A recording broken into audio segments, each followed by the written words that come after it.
This month at Sothebys, what kind of watch does an American icon wear? African and contemporary art meet in Paris, and the ultimate digital art collection. All this and more coming up.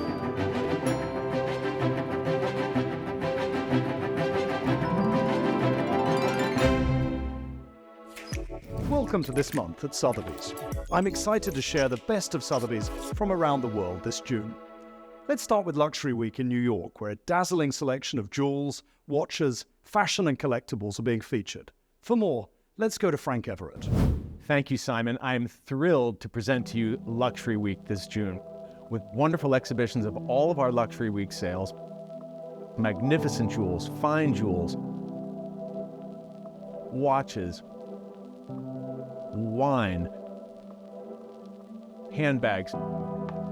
It's an incredible array of beautiful objects. The jewelry sale especially has wonderful things. We have a spectacular 10.5 carat vivid purplish pink diamond. Also, the largest gem quality ruby ever to come to auction, the Estrella Fura. That is 55.22 carats.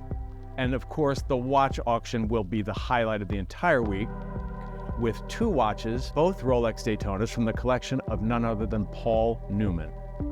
So one was from Rolex as Man of the Year in 1995, the other gifted by his wife, Joanne Woodward, with a wonderful personal engraving on the back, "Drive very slowly." So don't miss these objects. You can come see them all, try them all on, here in New York City, June 1st through 7th. Thank you. Now let's turn it over to Brad Nelson. If you find yourself in New York for Luxury Week, I'd like to introduce you to 2 homes currently on the market that were specifically designed for collectors. The first is a penthouse atop New York's famed Puck Building, the red brick Romanesque landmark at the entrance to Soho. The owners tapped the AD 100 interior design firm of Fox Nahum to craft a bespoke penthouse around their extraordinary collection. Inside, you'll find that art is framed by architecture, including red brick barrel vaulted ceilings, Venetian plaster walls, and oversized minion windows, which have an outlook onto one of the penthouse's most unique features, a private landscaped wraparound terrace. And if you find yourself needing even more space, follow me to the Gold Coast of Long Island, where we'll find the Shangri-La estate. Sited on more than 21 acres, the home was a custom commission by the architects Shope, Reno, Wharton. Inside, you'll find dramatic interiors that are truly museum quality, while the manicured outdoor gardens prove to be a dramatic stage for sculpture. Both the Puck Penthouse and Shangri-La are available for viewing by private appointment. Here's a quick preview of other major auctions to look forward to in June. Grails may be the most important collection of digital artworks ever assembled. It showcases an unprecedented group of generative art NFTs, alongside many more notable works by leading creators including Dmitry Cherniak, Tyler Hobbs and Lava Labs.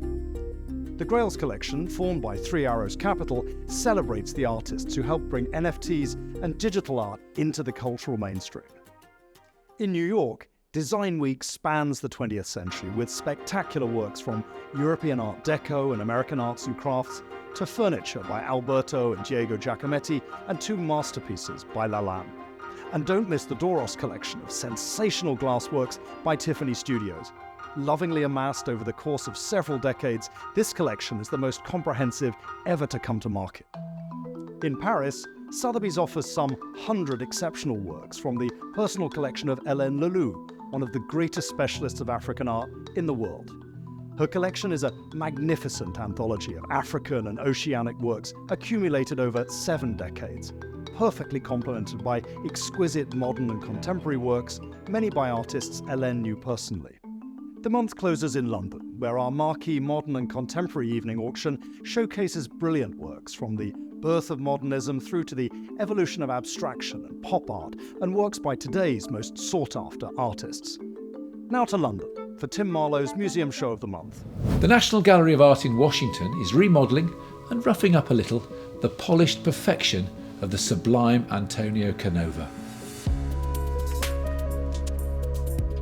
The grace, serenity and poise of Canova's marble sculptures and his mastery of material still seem miraculous, with so little a trace of the artist's hand being visible. However, this exhibition wants to shine a light on a more expressive artist, a giant of late 18th, early 19th century stone sculpture, who, it turns out, also relished the fluidity and feel of clay in his ultimate pursuit of a neoclassical perfection. With over 2/3 of his surviving models on display, Canova Sketching in Clay is the first exhibition in over 50 years to focus on the artist's terracottas, and it may help reassess a reputation previously very much set in stone. Thank you for watching this month at Sothebys. If you'd like to learn more about these stories, click the links below or visit sothebys.com/thismonth. We look forward very much to seeing you during the month of June.